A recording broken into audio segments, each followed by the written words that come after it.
Hi everyone, thank you so much for having me as part of this conference. It's been very, very interesting. I just thought I would start with something that I thought was going back to basics of everything that I have learned in my career. And I thought that I would start by giving you a little bit of a history lesson of who I am and where I've come from. And this would have to be my favourite quote that I have ever seen, and I'm sure we all know who William Shakespeare is and the things that he has taught us, and he's a vital part of all of our education because at some point, somewhere along the line, we've all studied him. But I just want to go back a little bit further. So I'm actually a motivational speaker. I specifically work with young people, and I work with young people in schools. I've been doing this for the past 22 years, and I do about 150 presentations a year in all around Australia, USA, and also New Zealand, speaking to young people. And predominantly my topics are all around how young people can be entrepreneurs and find what it is that they want to do in their life and where they want to go. Now, I came up with this concept about speaking to young people in schools because when I was in school myself, I had no idea and no direction about where I wanted to go or what it is that I wanted to do. And not sure about my direction, I then finally turned to the idea of starting my own business because I just felt like I wasn't academic enough, or I just didn't have the idea about where I was going. And then what happened in that whole process was I started my own business. And being a young person, I was 18 starting my own business. I was full of passion, but I made lots of money very, very quickly. And of course, not knowing what I was doing, I lost lots of money very, very quickly. But in the process of all of that, one of the things that I had known is that I was very big on reflecting about who I am. And self-development has been a very, very crucial part of my career and finding out who I am. And that is why this quote, "This above all, to thine own self be true." It's one of those things where getting to know yourself and who you are and what you like out of your career and your personal life and your passions is something that is extremely important to me. And that is what I think that we need to constantly be teaching young people all the time, and in any form of classes that we're teaching, whether it be online or face-to-face, or not even that, it can be something that we're teaching anybody that we have, whether it be our friends or family or our own children. And that is about getting to know who you are and not denying ourselves of any of those parts of ourselves, and to see what are those interests that you're actually involved in.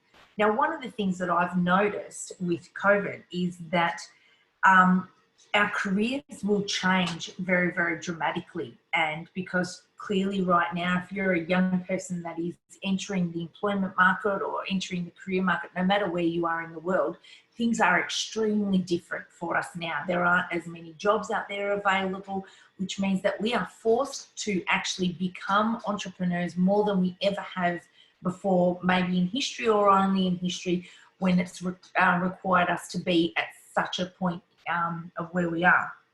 And that is that with this pandemic, it means that things are going to change forever.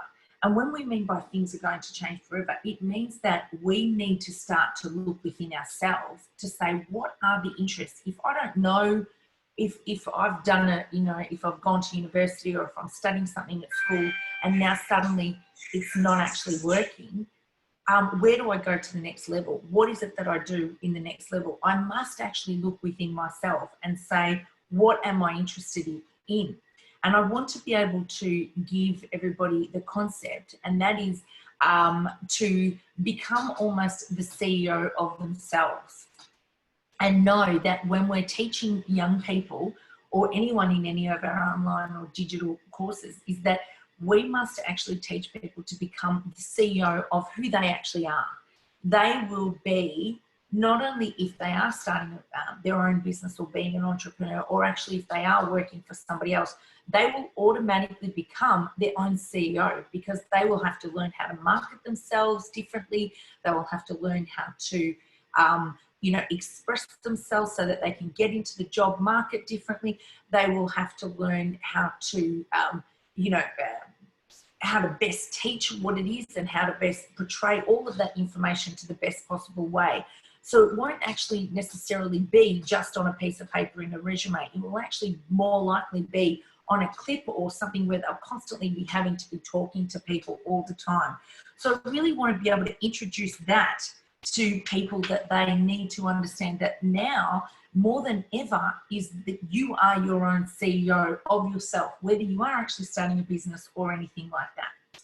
So when we are looking at this online world that people are actually realizing that this is the way that they can actually find business or actually educate themselves, I want to be able to look back and say, how do we even know what direction that we want to go into? And the direction that I look into is when we first actually start, I always say to people, this is the most important thing. We need to look at what is it that you want to learn about when nobody's asking you to learn about it. What is it that it's almost like there's the inner part of yourself that is screaming out and telling you who you actually are. But we often ignore this part of ourselves because we just think of it as almost like it's no big deal, or it's just a small passion that we are. But this is actually you telling you about who you are.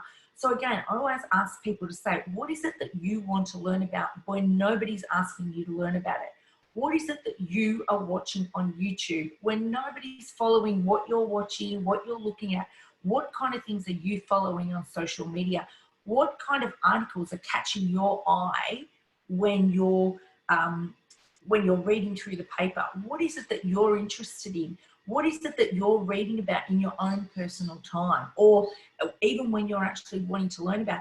These are actually the crucial parts of yourself that often we look back on and think it's no big deal. And if we refer back to what Andrew was saying when he was saying about tinkering around, this is actually almost like before tinkering around, before actually we've even started looking at it. I'm actually asking you to self-notice, what is it about yourself and that your passions that almost you're not even thinking are a career, but there's something that you're interested in. So if you were to look at somebody else's newsfeed on their own social media, you would probably say, that has no interest to them. But if you look at it and say, what is it that's interesting to me? You will find that there are parts of you that are all connecting, and they're not just parts of you that are starting right now. They're almost parts of you that have been around since you've been a child. And one of those things is I always say to people, don't forget who your inner child is. Actually always go back and realize those things, because they are the key elements of telling you who you are and where you can actually educate yourself. The next things I'd really like to look at is, what are the things that you think about constantly? What are the things that you talk about? And when you talk about these things, they fuel you up. What actually excites you? So when you're involved in something, or you're, right now, since we're all in lockdown, what are the things that we're actually getting involved in? Because we're really all going back to basics as to how we can actually entertain ourselves. And so we would notice those things about ourselves keep re-showing themselves in our lives. And once you do that, they are almost like the common denominators to putting the recipe to who you are. So that is where you then start to say, how do I educate myself further in that? And then where can I actually earn an income from that? And how do I look further into that? As I said, I've been working with young people for the past 22 years, and I'm always reminded of a case where I worked with a young person that teachers would constantly say was extremely difficult to teach, and she was very, very disruptive in the classroom. And one day I sat down with that young person and I just got to know her. And when getting to know her, I figured out that she was not necessarily an academic student that was interested in learning about school, but she was actually a young person that had more than 100,000 followers on Instagram, and she was actually a seamstress and making clothes specifically for events for people, and was earning an income by 16 years old from that. Yet all of those teachers that were trying to teach her were never able to get in and learn that about her, because they had never been able to get to know her. So one of the things that I'm saying when we're talking to teachers or people that are educating people is that we need to be able to reach out to get to know people in these specific areas. And I ask everybody, I'd really like to do an activity with everybody, and I'd ask everybody just right now to sit back and close their eyes. And when they close their eyes, I ask you to think of the beach. And if I just ask you just to imagine what that beach would look like, and if I was able to give you a minute of silence and to really absorb yourself and think about what is it that beach would look like, I would ask you, some of you would think in all different areas, and some of you may be thinking more on a visual aspect, be thinking about what does that horizon look like? What does the water look like? You know, can you see ships in the ocean, or can you actually see people running through with their dogs and their pets, and there's lots of people at the beach, or are you the only person at the beach?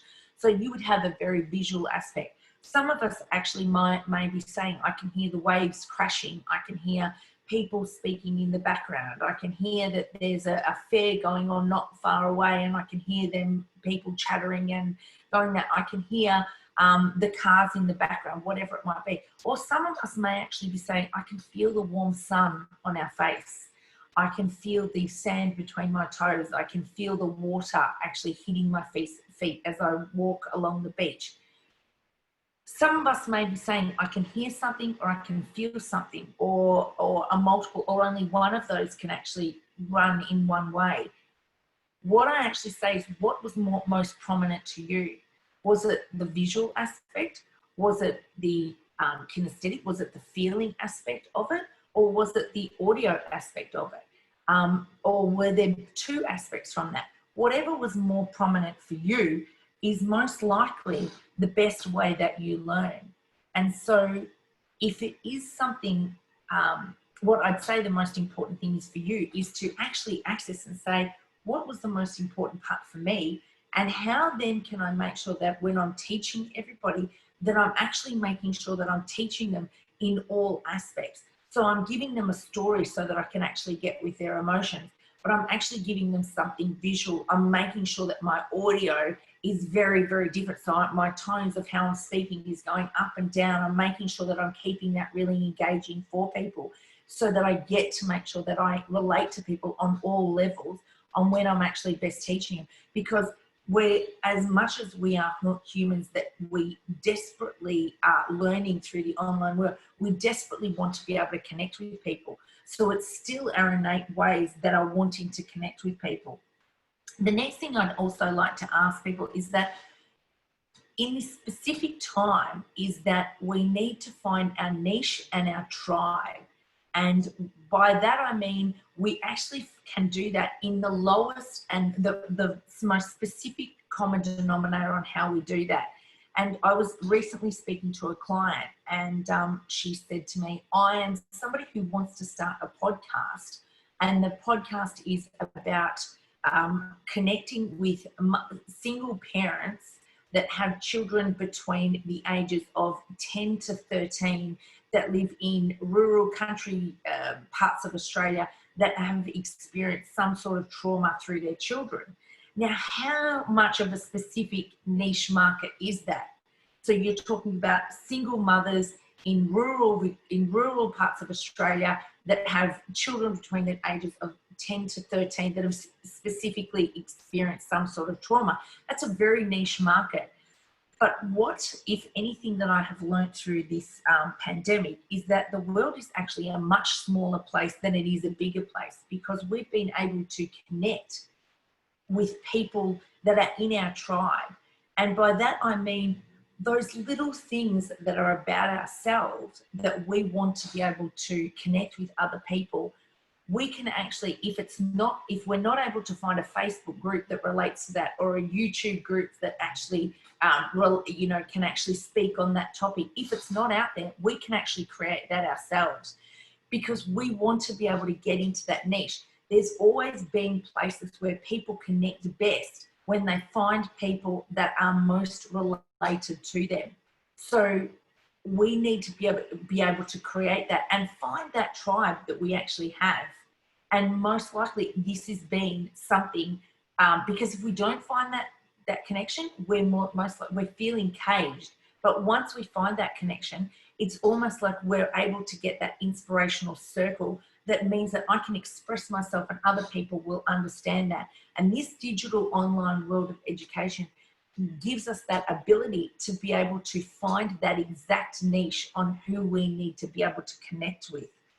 And that is, I guess, one of the most important things that allows us to have that ability to bring that world, this large world in, that we're all experiencing this same thing, but all experiencing into a much more niche, connected way. And that is, again, why I'm also part of the Youth Global Empowerment, because what that does is it gives young people that ability to find what it is that their specific interest is, so that they can hone in on that and then connect with other people within the world. That's why we're calling it global, to be able to connect with other people, that they can actually explore those interests that they have. And that means that the world actually means that we can connect fully, because with the pandemic, we have connected on a way that we have not connected in such a long time. I guess the final thing that I would like to leave us with here is that the saying always goes, give and you shall receive. It's not receive and you shall give. That means I'd love us all to be able to live in a way. Now, I'm a radio host and TV producer and been on TV myself. So I have a photo here of me with a microphone, because connecting with people is the most important thing that I can possibly do. And connecting with people where I'm actually able to give back to them before they can actually give to me is one of the most important things that I can actually have.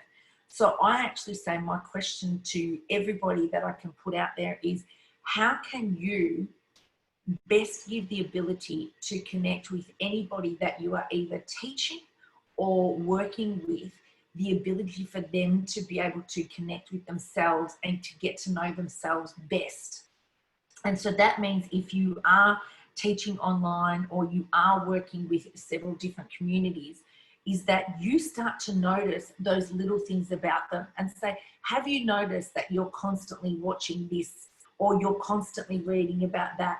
Where else can you explore with that? And where else can you find people that also have that same passion with you, so that you can actually feel and get to know those people, and then just speak about it with a passion? Because we are, one of the most important things that we've realized is that we have because we have so much time, but because the pandemic has restricted who that we actually spend our time with, because we can only get together in small groups, it means that when we are getting together, we want to make sure that those groups that we're getting together with are people that inspire us and make us feel good about ourselves and bring out that passion of what we've been thinking about or what we've been feeling about. We want to make sure that we want to connect with those people even more, and that's why we need to find our tribe.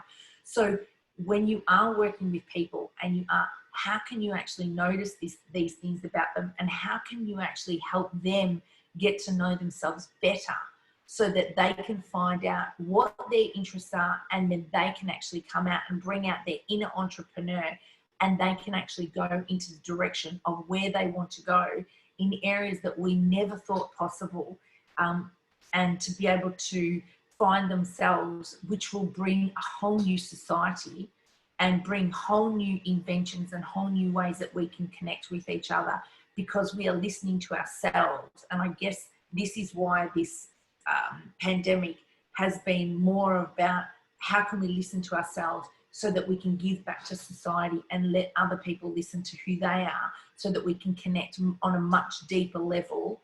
And you know, digital education has brought us much more together. Thank you so much for your time.